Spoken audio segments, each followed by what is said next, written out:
अब question number 4 में कहता है कि 0.99999 को P बटा Q के रूप में व्यक्त कीजिए। क्या आप अपने उत्तर में आश्चर्यचकित हैं, उत्तर से आश्चर्यचकित हैं और अपने अध्यापक और कक्षा के सहयोगियों के साथ उत्तर की सार्थकता की चर्चा कीजिए, है ना।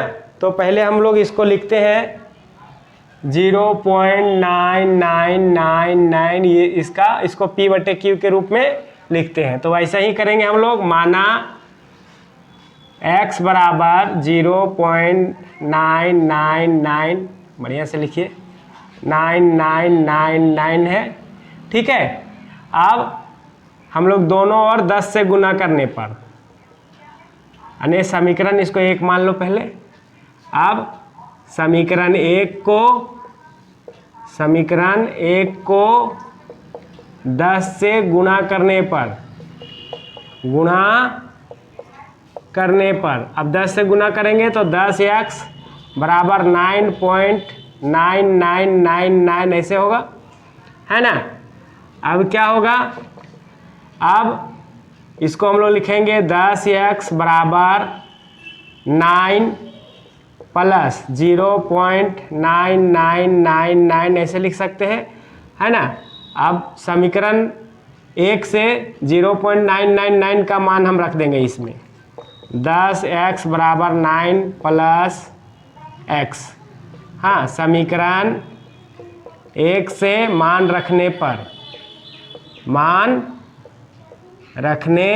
पर अब हम लोग देखिए क्या करेंगे, 10x माइनस x बराबर 9, यानी कि x बराबर 9x बराबर 9। अब x का जब हम मान निकालेंगे, यानी x बराबर 9 बटा 9, यानी कि 1। x का मान कितना आ गया, 1, है ना।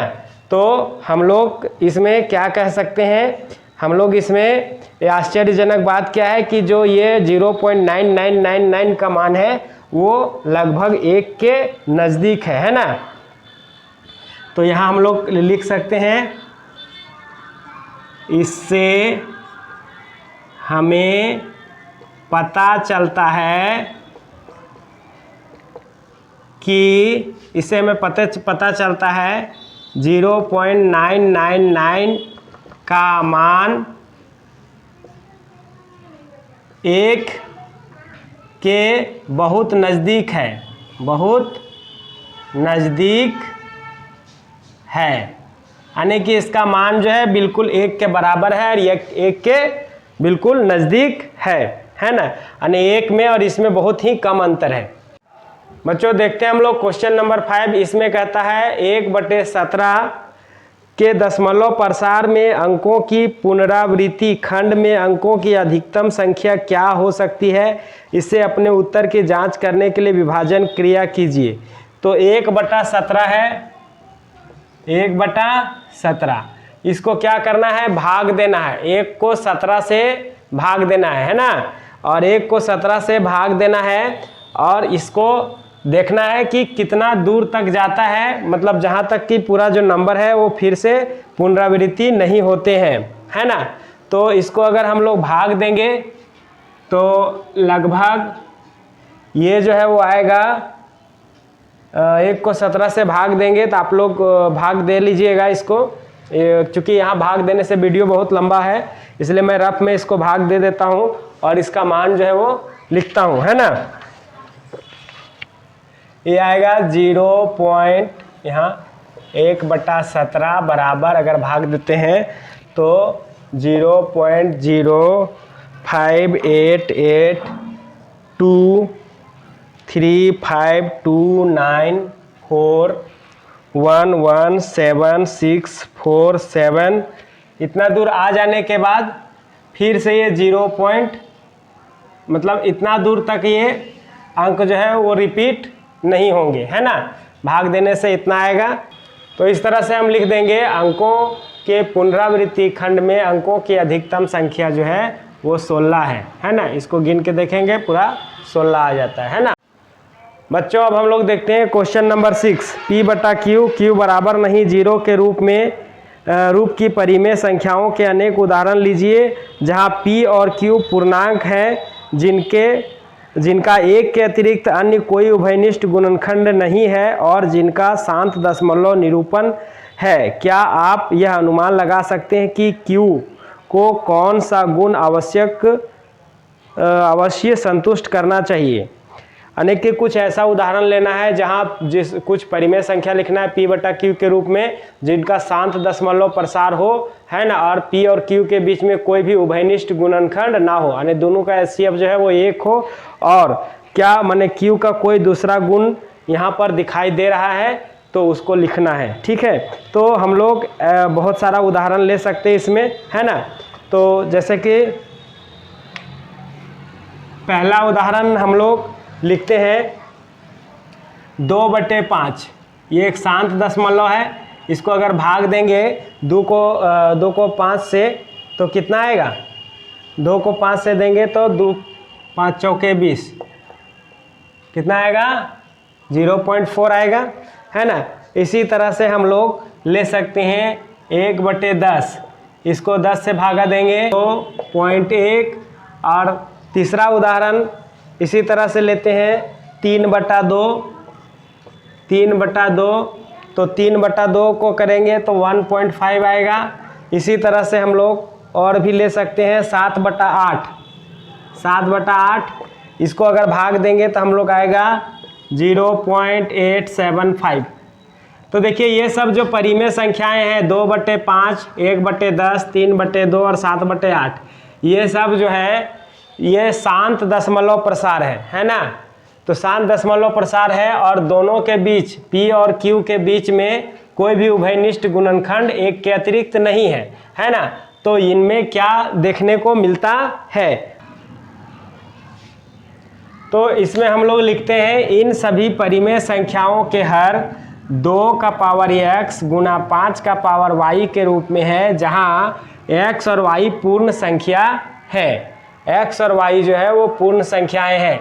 देखिए इसका जो हर है, जैसे इसका हर 5 है तो 5 का पावर 1 है, इसका हर 2 है 10 है, तो ये कितना है? 5 गुना 2 है, ये 2 है तो 2 का पावर 1 है, ये 8 है तो 2 का पावर 3 है। मतलब जो हर होगा वो 2 या 5 दोनों में से किसी का गुणनखंड है, या फिर 2 का भी गुणनखंड है और 5 का भी गुणनखंड है। ये चीज़ हम लोग यहाँ नीचे दर्शा देंगे। ठीक है, अब बच्चों हम लोग देखते हैं क्वेश्चन नंबर 7।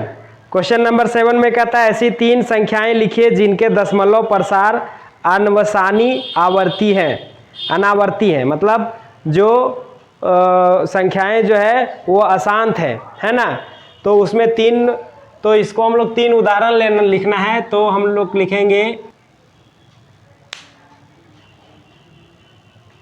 तो यहाँ पर हम लोग लिखेंगे 3 संख्याएं निम्नलिखित हैं, है ना। तो 3 जो संख्याएं, पहली संख्या 0.01, फिर 00 देंगे 1, फिर 000 देंगे 1, फिर 40 देंगे 1। इसी तरह से ये बढ़ता जाएगा, है ना।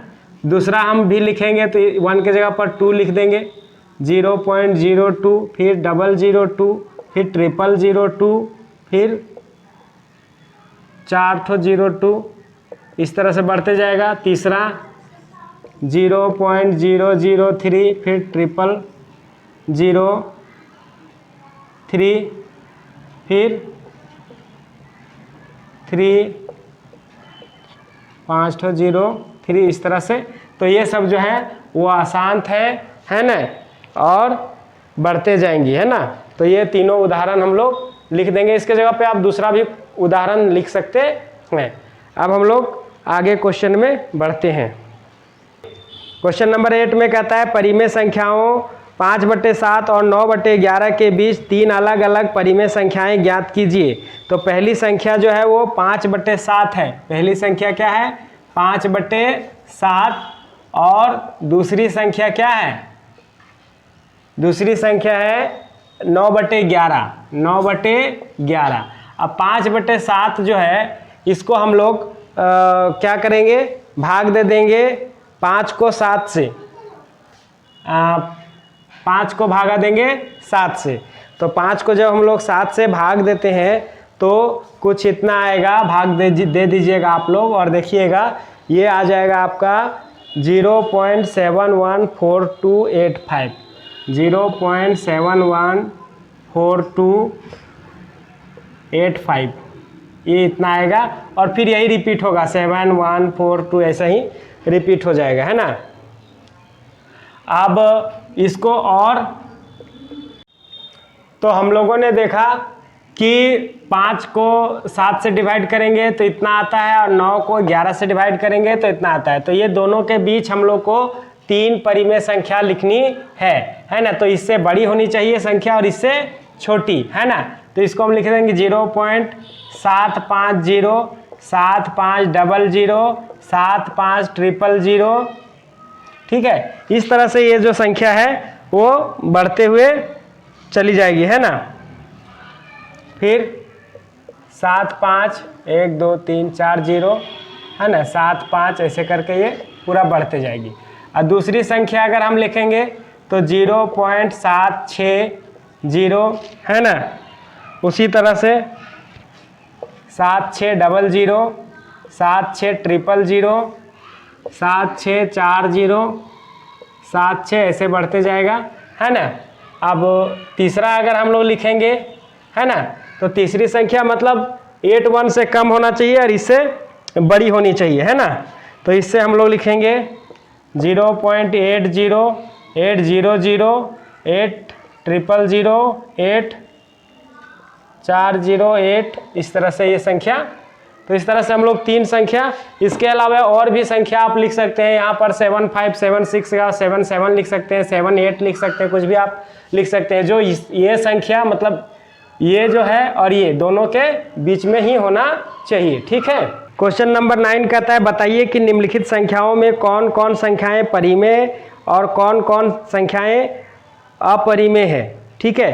तो 9 का नंबर 1 में कहता है √23, तो 23 का वर्गमूल नहीं निकलता है और 23 एक अभाज्य संख्या भी है, इसीलिए यह क्या है, अपरिमेय संख्या है। क्या है, अपरिमेय संख्या है, अपरिमेय है, ठीक है। क्योंकि इसका वर्गमूल नहीं निकलता है, इसको P/Q के रूप में हम लोग लिख नहीं सकते हैं, इसीलिए एक अपरिमेय संख्या है। दूसरा में कहता है √225, तो इसका हम लोग वर्गमूल निकालेंगे तो 15 निकलेगा, है ना। तो ये 15 जो है वो परिमेय संख्या है ना। तो यहाँ लिखेंगे परिमेय है, ठीक। और तीसरा जो है, तीसरा कितना है 0.3796, 0.3796। तो देखिए ये जो संख्या है वो क्या है, एक परिमेय संख्या है। इसको हम लोग P/Q के रूप में लिख सकते हैं, परिमेय है। आप परिमेय संख्या है भी लिख सकते हैं। उसके बाद चौथा जो है वो है, चौथा है 7.4784, 7.478478 और ये चलते जा रहा है ना। तो ये जो है ये संख्या 7.478478, यानी कि इसको हम लोग लिख सकते हैं 7.478 पर इसको हम लोग बार दे देंगे, क्योंकि यही वाला 478 रिपीट होगा। तो ये जो संख्या है वो क्या है, ये अशांत रूप से माने बढ़ते जाएगा, है ना। तो इसको भी हम लोग लिखेंगे क्या है, ये भी इसको P/Q के रूप में लिख सकते हैं, है ना।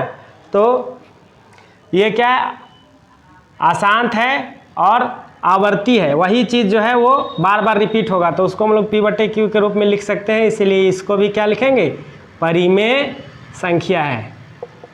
लेकिन जो अशांत रहेगा, सेम चीज़ नहीं रिपीट होगा, है ना, तो उसको हम लोग लिखेंगे अपरिमेय संख्या। जैसे अगला एग्जाम्पल है पाँचवा है 1.10 101 001 0001 0001 इस तरह से है ये, है ना।